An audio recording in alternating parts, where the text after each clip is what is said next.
आपण ऐकत आहात जगद्गुरु तत्वदर्शी संत रामपालजी महाराज यांच्याद्वारे लिखित पुस्तक ज्ञानगंगा। पवित्र भगवद्गीताजीचे ज्ञान कोणी सांगितले? पवित्र गीताचे ज्ञान त्यावेळी सांगितले गेले जेव्हा महाभारताचे युद्ध होणार होते आणि अर्जुनाने युद्ध करण्यास नकार दिलेला होता। युद्ध का होणार होते? या युद्धाला धर्मयुद्धाची संज्ञा देखील दिली जाऊ शकत नाही, कारण तो दोन परिवारांमधील संपत्तीच्या वाटणीचा विषय होता। कौरव आणि पांडव यांच्यात संपत्तीची वाटणी होत नव्हती। कौरवांनी पांडवांना अर्धे राज्य देण्यास नकार दिलेला होता। दोन्ही पक्षात मध्यस्थी करण्यासाठी प्रभू श्रीकृष्ण 3 वेळा शांतिदूत बनून गेले, परंतु दोन्ही पक्ष आपापल्या हट्टावर अडून बसले। युद्धापासून होणाऱ्या हानीची माहिती देऊन श्रीकृष्ण म्हणाला की न जाणे किती बहिणी विधवा होतील, न जाणे किती बालके अनाथ होतील, महापापाशिवाय काही मिळणार नाही। युद्धामध्ये न जाणो कोण मरेल आणि कोण वाचेल।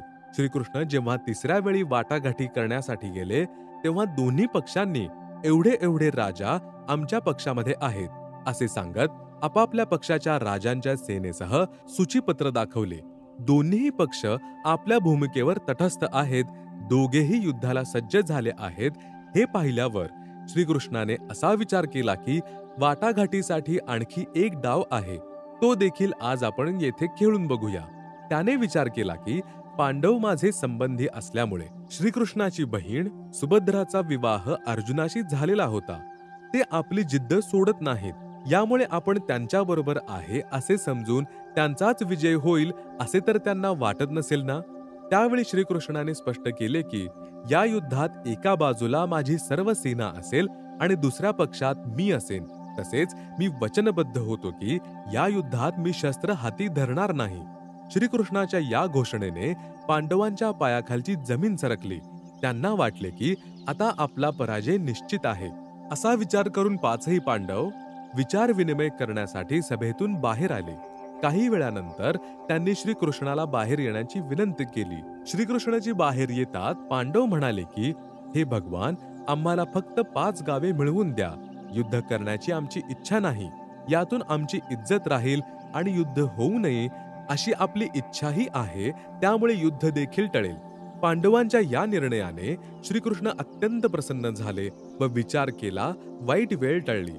सभेमध्ये केवळ कौरव व त्यांचे समर्थक शिल्लक होते। कृष्ण म्हणाले की दुर्योधन, युद्ध टळले आहे, माझी हीच मनापासून इच्छा होती, तुम्ही पांडवांना 5 गावे द्या। ते म्हणत आहेत की आम्ही युद्ध करू इच्छित नाही। दुर्योधन म्हणाला की पांडवांसाठी सुईच्या टोका एवढीही जमीन नाही, जर त्यांना ती पाहिजे असेल तर युद्धासाठी कुरुक्षेत्राच्या मैदानामध्ये यावे। या वक्तव्याने श्रीकृष्णजी नाराज होऊन म्हणाले, दुर्योधना, तू मनुष्य नाही, राक्षस आहेस। कोठे अर्धे राज्य आणि कोठे 5 गावे? माझे म्हणणे ऐक, त्यांना 5 गावे देऊन टाक। श्रीकृष्ण यांच्या या वक्तव्यावर नाराज होऊन दुर्योधनाने सभेमध्ये उपस्थित योद्ध्यांना श्रीकृष्णास पकडून कारागारामध्ये बंदिस्त करण्याची आज्ञा केली। त्यासर्षी योद्ध्यांनी श्रीकृष्णजींना 4ही बाजूंनी घेरले। श्रीकृष्णाने आपले विराट रूप दाखवले, त्यामुळे उपस्थित सर्व योद्धे व कौरव भयभीत होऊन आसनांच्या खाली लपले। श्रीकृष्णजींच्या शरीराच्या तेजामुळे त्यांचे डोळे बंद झाले। श्रीकृष्णजी तेथून बाहेर पडले। या विचार करू, वरील विराट रूप दाखवण्याचे प्रमाण गीता प्रेस, गोरखपूर येथून प्रकाशित संक्षिप्त महाभारत यामध्ये प्रत्यक्ष आहे। जेव्हा कुरुक्षेत्राच्या मैदानावर पवित्र गीताचे ज्ञान ऐकवताना 11व्या अध्यायातील 32वा श्लोक गीता सांगणारा प्रभू म्हणतो की अर्जुना, मी वाढलेला काल आहे, आता सर्व लोकांना खाण्यासाठी प्रकट झालो आहे। जरा विचार करा की श्रीकृष्णजी तर अगोदरच अर्जुनजींच्या सोबत होते। जर श्रीकृष्णजी पवित्र गीताचे ज्ञान सांगत होते तर मी आता प्रकट झालो आहे असे म्हटले नसते। श्रीकृष्णजी काल नव्हते, केवळ त्यांच्या दर्शनाने मनुष्य, पशु, गाय वगैरे प्रसन्न भावनेने श्रीकृष्णजींजवळ येऊन प्रेम मिळवत असत। त्यांच्या दर्शनाशिवाय गोपिकांचे खाणेपिणे बंद व्हायचे। म्हणूनच काल ही कोणी अन्य शक्ती आहे।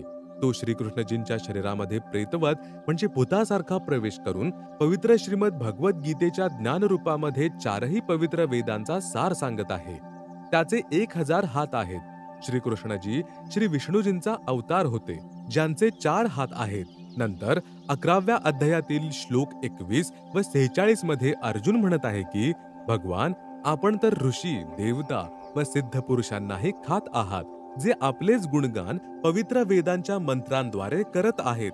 तसेच आपल्या जीवन रक्षेसाठी मंगल कामना करत आहेत. काही जण आपल्या दातांमध्ये लटकत आहेत, तर काही जण आपल्या मुखाचा घास बनलेले आहेत. हे सहस्त्रबाहू अर्थात 1000 हात असणाऱ्या भगवंता, आपण आता आपल्या त्या चतुर्भुज रूपामध्ये यावे. आपले विक्राळ रूप पाहून माझा धीर सुटत आहे. पवित्र गीता अध्याय 11 श्लोक 47 मध्ये बोलणारा प्रभू काल म्हणत आहे की हे अर्जुन, हे माझे खरे काल रूप आहे, जे तुझ्या व्यतिरिक्त आधी कोणीही पाहिलेले नाही. उपरोक्त विवरणावरून एक तथ्य तर असे सिद्ध होते की कौरवांच्या सभेमध्ये श्रीकृष्णाने विराट रूप दाखवले होते आणि इथे युद्धाच्या मैदानात काल ब्रह्मने श्रीकृष्णजींच्या शरीरामध्ये प्रेतवत प्रवेश करून विराट रूप दाखवले. नाहीतर असे म्हणाला नसता, तुझ्या व्यतिरिक्त पूर्वी हे रूप कोणीही पाहिलेले नाही. कारण श्रीकृष्णजींनी आपले विराट स्वरूप यापूर्वी कौरवांच्या सभेत दाखवले होते.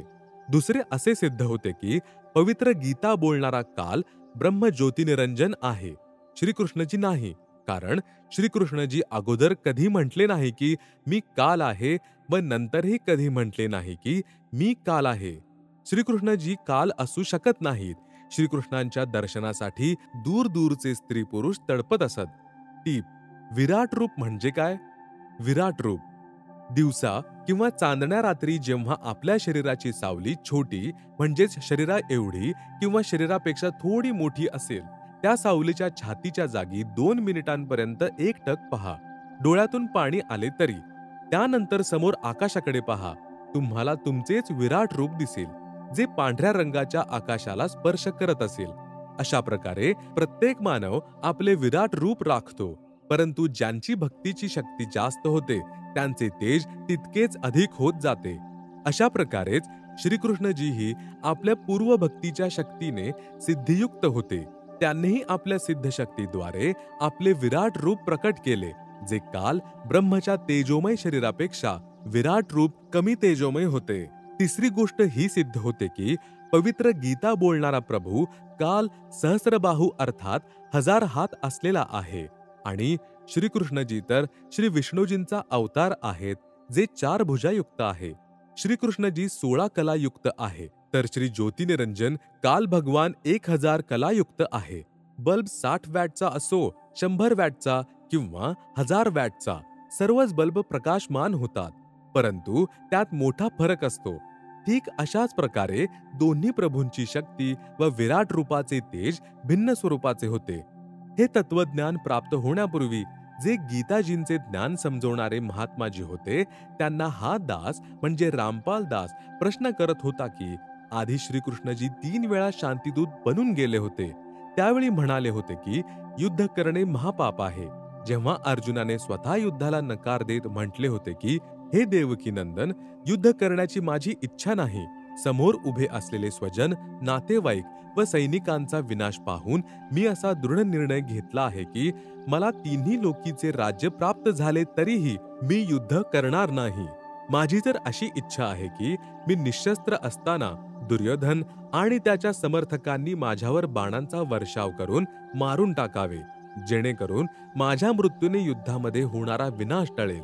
हे श्रीकृष्ण, युद्धापेक्षा भिक्षा मागून आपला उदरनिर्वाह करणे मला योग्य वाटते.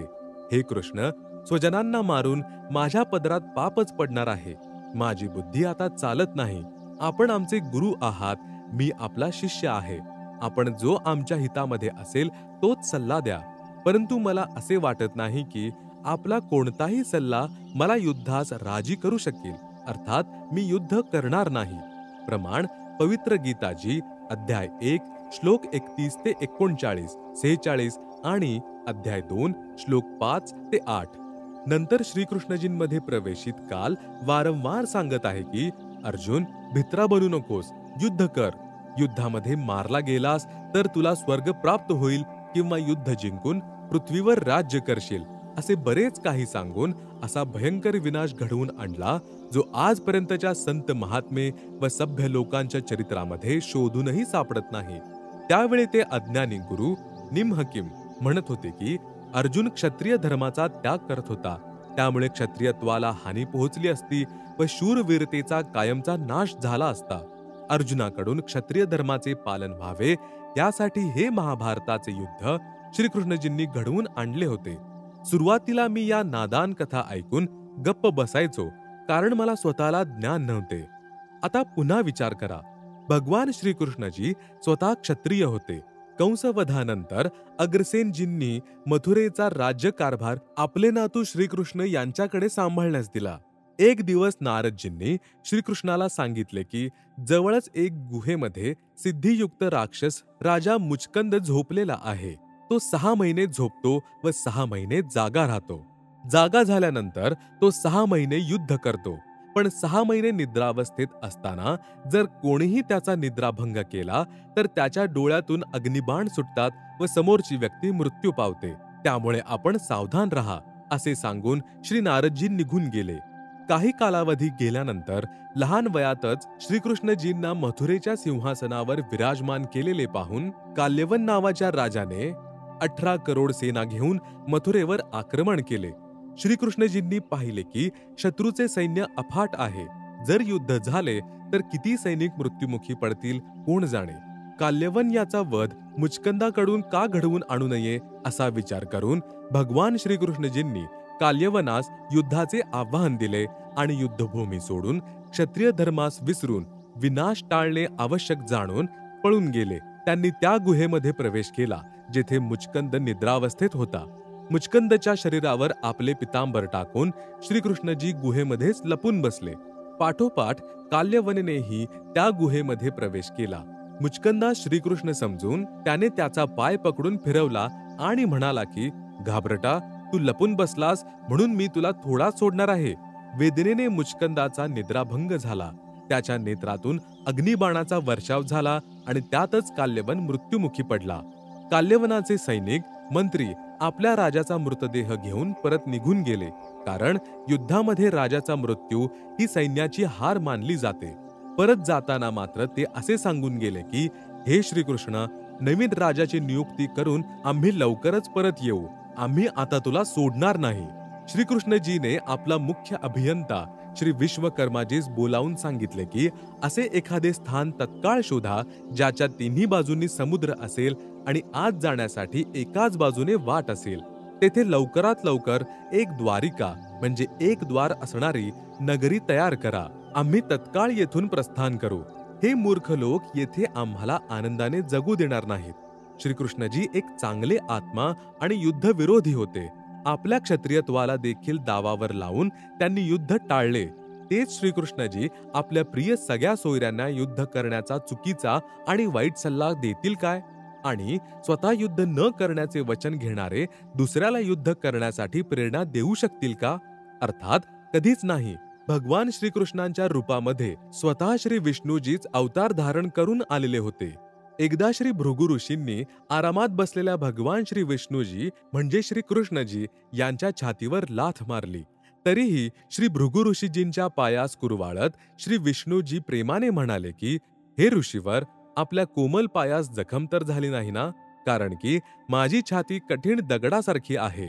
जर श्री विष्णूजी म्हणजेच श्री कृष्णजी युद्धप्रिय असते तर त्यांनी सुदर्शन चक्राने श्री भृगुजींचे इतके तुकडे केले असते की त्यांची मोजदाद देखील करता आली नसती. यातील वास्तव हेच आहे की काल भगवान, जो 21 ब्रह्मांडांचा प्रभू आहे, त्याने प्रतिज्ञा केलेली आहे की मी आपल्या देहयुक्त मानव सदृश आपल्या वास्तविक रूपामध्ये सर्वांसमक्ष येणार नाही. त्यानेच सूक्ष्म शरीर धारण करून प्रेताप्रमाणे श्रीकृष्णजींच्या शरीरामध्ये प्रवेश केला आणि पवित्र गीतेतील योग्य ज्ञान म्हणजेच वेदांचा सार तर सांगितलाच, परंतु युद्ध करवण्यासाठी क्लुप्ती योजनेमध्ये कोणतीही कसर सोडली नाही. काल ब्रह्म कोण आहे हे समजून घेण्यासाठी सृष्टी रचना ज्ञानगंगा पुस्तकामधील पान क्रमांक 19 पासून 66 पर्यंत वाचा. जोपर्यंत महाभारताचे युद्ध चालू होते तोपर्यंत ज्योतिनिरंजन काल ब्रह्म क्षरपुरुष श्रीकृष्णजींच्या शरीरामध्ये प्रवेश करून राहिला. तसेच युधिष्ठिराला खोटे बोलायला लावले की अश्वत्थामा मरण पावला. भीमाच्या नातवाचे व घटोत्कचाचा पुत्र बब्रुभांचे शिर कापले. स्वतः रथाचे चाक शस्त्ररूपाने उचलले हा सर्व काल ब्रह्मने केलेलाच उपद्रव होता, प्रभू श्रीकृष्णजींचा नाही. महाभारताचे युद्ध समाप्त होताच काल भगवान श्रीकृष्णजींच्या शरीरातून निघून गेला. श्रीकृष्णजींनी युधिष्ठिराला इंद्रप्रस्थाला म्हणजे दिल्लीला सिंहासनावर बसवून स्वतः द्वारकेला जाण्याचा निर्णय घेतला. तेव्हा अर्जुनाने व इतरांनी त्यांना प्रार्थना केली की, हे श्रीकृष्णजी, तुम्ही आमचे पूज्य गुरुदेव आहात.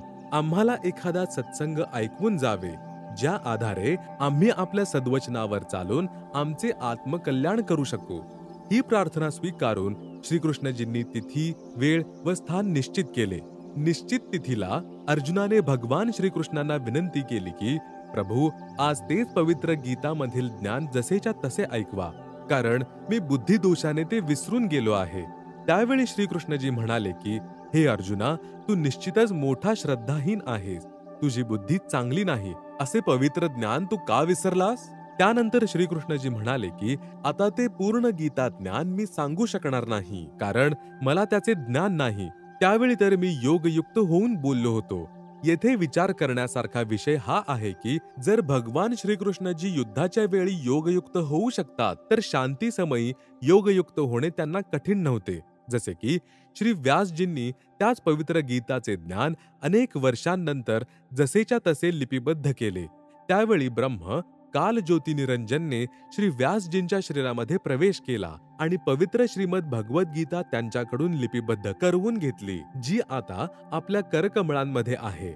प्रमाणासाठी संक्षिप्त महाभारत पृष्ठ नंबर 667 व जुन्या पुस्तकातील पृष्ठ नंबर 1531 वर, न शक्यम तन्मया भूयस्तथा वक्तुम शेषतः परम हि ब्रह्म कथितम योगयुक्तेन तन्मया. महाभारत आश्रव 1612-13. भगवान म्हणाले, ते सर्वच्या सर्व त्याच रूपामध्ये पुन्हा सांगणे आता माझ्या क्षमतेची गोष्ट नाही. त्यावेळी मी योगयुक्त होऊन परमात्म तत्वाचे वर्णन केले होते. संक्षिप्त महाभारत द्वितीय भागातील पृष्ठ नंबर 1531 वरून साभार. श्रीकृष्णाचे अर्जुनाला गीताचा विषय विचारणे. सिद्ध महर्षी वैशंपायन व काश्यप यांचा संवाद. पांडुनंदन अर्जुन श्रीकृष्णासोबत असल्यामुळे अत्यंत प्रसन्न होते. अर्जुनाने एक वेळ त्या रमणीय सभेकडे नजर टाकून भगवान श्रीकृष्णाला हे वचन म्हटले की, देवकीनंदन, जेव्हा युद्धाची वेळ होती त्यावेळी मला आपल्या महात्म्याचे ज्ञान आणि ईश्वरीय स्वरूपाचे दर्शन झालेले होते. परंतु केशव, आपण स्नेहाने प्रथमतः मला जो ज्ञानाचा उपदेश केलेला होता तो सर्व आता बुद्धिदोषाने विसरलो आहे. तो विषय ऐकण्याची माझ्या मनामध्ये वारंवार उत्कंठा निर्माण होत आहे. इकडे तुम्ही लवकरच द्वारिकेला जाणार आहात, म्हणून तो सर्व विषय मला पुन्हा ऐकवा. वैशंपायनजी म्हणतात, अर्जुनाच्या या बोलण्यावर वक्त्यांमध्ये श्रेष्ठ महातेजस्वी भगवान श्रीकृष्णाने त्याला छातीशी लावून असे उत्तर दिले. श्रीकृष्ण म्हणाले, अर्जुना, त्यावेळी मी तुला अत्यंत गोपनीय विषयाचे श्रवण करविले होते. आपला स्वरूपभूत धर्म सनातन पुरुषोत्तम तत्वाचा परिचय दिलेला होता आणि शुक्ल कृष्ण गतीचे निरूपण करत नित्य लोकांचेही वर्णन केले होते. परंतु तू आपल्या अज्ञानामुळे तो उपदेश लक्षात ठेवला नाहीस. हे जाणून मला अत्यंत खेद वाटतो. त्या गोष्टींचे आता पूर्णपणे स्मरण होणे संभव वाटत नाही. पांडुनंदन, निश्चितच तू अत्यंत श्रद्धाहीन आहेस. तुझी बुद्धी योग्य वाटत नाही. आता मला तो उपदेश जसाच्या तसा पुन्हा सांगणे कठीण आहे, कारण त्यावेळी मी योगयुक्त होऊन परमात्म तत्वाचे वर्णन केलेले होते. अधिक माहितीसाठी संक्षिप्त महाभारताचा दुसरा भाग वाचा. विचार करा, वरील महाभारताच्या लेखांच्या व श्री विष्णू पुराणाच्या लेखांच्या व श्रीमद भगवद्गीताजींच्या लेखांच्या प्रमाणांनी हे सिद्ध झाले आहे की श्रीकृष्णजींनी श्रीमद भगवद्गीताचे ज्ञान सांगितलेले नाही. हे तर कालरूपी ब्रह्म ज्योती निरंजन अर्थात महाविष्णूजींनी प्रेतवश श्रीकृष्णजींच्या शरीरामध्ये प्रवेश करून सांगितले होते. अन्य प्रमाण 1. श्री विष्णू पुराण, गीता प्रेस, गोरखपूर येथून प्रकाशित, चतुर्थ अंश, अध्याय 2, श्लोक 26, पृष्ठ 233 वर विष्णूजी महाविष्णू अर्थात कालरूपी ब्रह्म यांनी देव व राक्षसांच्या युद्धाच्या वेळी देवतांच्या प्रार्थनेचा स्वीकार करून म्हणाले की, मी राजऋषी शशादाचा पुत्र पुरंजय याच्या शरीरामध्ये अंशमात्र अर्थात काही काळाकरिता प्रवेश करून राक्षसांचा नाश करीन. 2. श्री विष्णू पुराण गीता प्रेस गोरखपूर येथून प्रकाशित चतुर्थ अंश अध्याय नंबर 3 श्लोक 6 मध्ये पृष्ठ 242 वर श्री विष्णूजींनी गंधर्व व नाग यांच्यामध्ये झालेल्या युद्धात नागांची बाजू घेऊन म्हटले की मी म्हणजे महाविष्णू अर्थात कालरूपी ब्रह्म मानधाताचा पुत्र पुरुकुत्स याच्या शरीरामध्ये प्रवेश करून सर्व दुष्ट गंधर्वांचा नाश करेन. अन्य प्रमाण काही काळानंतर युधिष्ठिराला भयंकर स्वप्ने पडू लागली. श्रीकृष्णजींना कारण आणि उपाय विचारला तर सांगितले की तुम्ही युद्धामध्ये जी पापे केली आहेत त्या नरसंहाराचा दोष तुला दुःखदायी होत आहे. यासाठी एक यज्ञ कर. श्रीकृष्णजींच्या मुखकमलातून निघालेले हे वचन ऐकून अर्जुनाला अत्यंत दुःख झाले. मनातल्या मनात तो विचार करू लागला की पवित्र गीता सांगते वेळी भगवान श्रीकृष्णजी म्हणत होते की अर्जुना तुला कोणतेही पाप लागणार नाही, तू युद्ध कर. पवित्र गीता अध्याय 2 श्लोक 37-38. जरी युद्धामध्ये मरण आले तरी स्वर्ग सुख भोगशील किंवा युद्धामध्ये जिंकून पृथ्वीवर राज्य केल्याचा आनंद घेशील. अर्जुनाने विचार केला की ज्येष्ठ बंधू युधिष्ठिराचे दुःख निवारण करण्यासाठी श्रीकृष्णजींनी जो पर्याय सांगितला आहे त्यात करोडो रुपये खर्च होतील. जर मी श्रीकृष्णजींशी वादविवाद करून विचारले की आपण पवित्र गीताचे ज्ञान देताना तर सांगत होता की तुला कोणतेच पाप लागणार नाही, आता त्याच्या विरुद्ध कसे सांगत आहात? यामुळे माझा मोठा भाऊ असा न विचार करो की करोडो रुपयांचा खर्च पाहून अर्जुन चिडलाय व माझ्या कष्ट निवारणाने आनंदी नाही. यामुळे काही न बोलणे उचित समजून त्याने आनंदाने स्वीकृती दिली की जसे आपण म्हणाल तसेच होईल. श्रीकृष्णजींनी त्या यज्ञाची तिथी ठरवली. तो यज्ञ देखील श्री सुदर्शन सुपच यांच्या भोजन केल्याने सफल झाला. काही काळानंतर ऋषी दुर्वासाजींच्या शापामुळे सर्व यादव कुळाचा विनाश झाला. श्रीकृष्ण भगवान यांच्या पायाच्या तळव्यावर एका शिकाऱ्याने, जो त्रेतायुगामध्ये सुग्रीवाचा बंधू बाली याचा आत्मा होता, विषारी बाण मारला. तेव्हा 5 पांडव घटनास्थळी आल्यावर श्रीकृष्णजी म्हणाले की तुम्ही माझे शिष्य आहात, मी तुमचा धार्मिक गुरु देखील आहे, यासाठी माझी अंतिम आज्ञा ऐका. एक तर ही आज्ञा आहे की अर्जुन, द्वारिका नगरीत कोणीही पुरुष राहिलेला नाही, त्यामुळे तेथील सर्व स्त्रियांना इंद्रप्रस्थला म्हणजे दिल्लीला घेऊन जा. व दुसरे असे की तुम्ही सर्व पांडवांनी राज्याचा त्याग करून हिमालयामध्ये साधना करून शरीराचा त्याग करा, कारण महाभारताच्या युद्धावेळी तुम्ही ज्या हत्या केल्या त्याचे अत्यंत भयंकर असे पाप तुमच्या शिरावर आहे. त्यावेळी अर्जुन स्वतःला रोखू शकला नाही.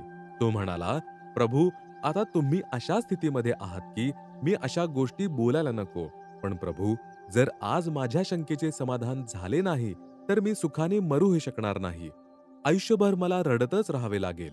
यावर श्रीकृष्णजी म्हणाले की हे अर्जुना, तुला जे काय विचारायचे असेल ते विचार, आता माझे अंतिम क्षण आहेत. अश्रुपूर्ण नयनांनी अर्जुन म्हणाला की प्रभू वाईट मानू नका.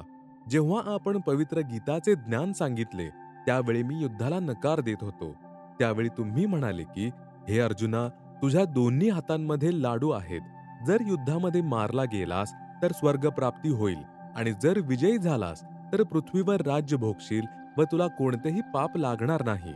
आम्ही तर तुमच्याच देखरेखीखाली व आज्ञेनुसार युद्ध केले. प्रमाण पवित्र गीता अध्याय 2 श्लोक 37-38. हे भगवान, आता जर आमच्या एकाही हातात लाडू राहिला नाही, एक तर वीरगती मिळून स्वर्गप्राप्ती झाली नाही आणि आता युद्ध जिंकूनही आपण राज्याचा त्याग करण्याचा आदेश देत आहात, त्यामुळे पृथ्वीवर राज्य करण्याचा आनंदही आम्ही भोगू शकलो नाही. असा कपटी व्यवहार करण्यामध्ये आपला काय स्वार्थ होता? अर्जुनाचे हे बोल ऐकून युधिष्ठिर म्हणाला, अर्जुन, भगवान अंतिम श्वास मोजत आहेत आणि अशा स्थितीत तुझा हा शिष्टाचार रहित व्यवहार शोभा देत नाही. यावर श्रीकृष्णजी म्हणाले की अर्जुना, आज मी शेवटच्या घटकेत आहे. तू मला अत्यंत प्रिय आहेस. तरीही आज वास्तविकता सांगतो की अशी कोणती तरी खलनायक म्हणजे दुष्ट शक्ती आहे जी आपणास यंत्रासारखी नाचवते. मी गीता सांगताना काय बोललो होतो मला ते काहीच माहित नाही, परंतु आता मी जे काही सांगत आहे ते तुझ्या हिताचे आहे. हे वचन अश्रुयुक्त नयनांनी सांगून श्रीकृष्णजींनी प्राणाचा त्याग केला. यावरून असे सिद्ध होते की पवित्र गीताचे ज्ञान श्रीकृष्णजींनी सांगितलेले नाही, तर ते 21 ब्रह्मांडांचे स्वामी म्हणजेच ब्रह्म ज्योतिनिरंजन काल याने सांगितले होते. काल म्हणजे ब्रह्म कोण आहे हे जाणण्यासाठी कृपया वाचा याच पुस्तकातील पृष्ठ 19 पासून 66 पर्यंतचा भाग. श्रीकृष्ण सहित सर्व यादवांचा अंतिम संस्कार करून अर्जुनास सोडून चारही भाऊ इंद्रप्रस्थ म्हणजे दिल्ली येथे गेले. पाठीमागून अर्जुन द्वारिकेच्या सर्व स्त्रियांना घेऊन येत होता. रस्त्यात जंगली लोकांनी सर्व गोपिकांना लुटले व काहींना पळवून नेले. तसेच अर्जुनाला पकडून मारले. अर्जुनाच्या हातात तेच गांडीव धनुष्य होते ज्याने महाभारत युद्धात अगणित हत्या केल्या, पण तेही चाललं नाही. तेव्हा अर्जुन म्हणाला की हा श्रीकृष्ण खरोखरच खोटारडा व कपटी होता. जेव्हा युद्धात पाप करावयाचे होते तेव्हा मला शक्ती दिली. एक बाण सोडला की शेकडो योद्धे मारले जात होते व आज ती शक्ती काढून घेतली. आज उभ्या उभ्या मार खात आहे. या विषयावर पूर्ण ब्रह्म कबीर साहेब कबीर देव म्हणतात की श्रीकृष्ण खोटारडे व कपटी नव्हते. हा सर्व अत्याचार काल ज्योतिनिरंजन करत आहे. जोपर्यंत हा आत्मा पूर्ण संताच्या म्हणजे तत्वदर्शी संताच्या माध्यमातून कबीर परमेश्वर म्हणजे सत्पुरुष यांच्या शरणात येणार नाही, तोपर्यंत हा काल असेच कष्ट देत राहणार. संपूर्ण माहिती तत्वज्ञानाने होईल. यासाठी काल कोण आहे हे माहीत होण्यासाठी कृपया वाचा याच पुस्तकातील पान नंबर 19 ते 66 पर्यंत. विशेष विचार.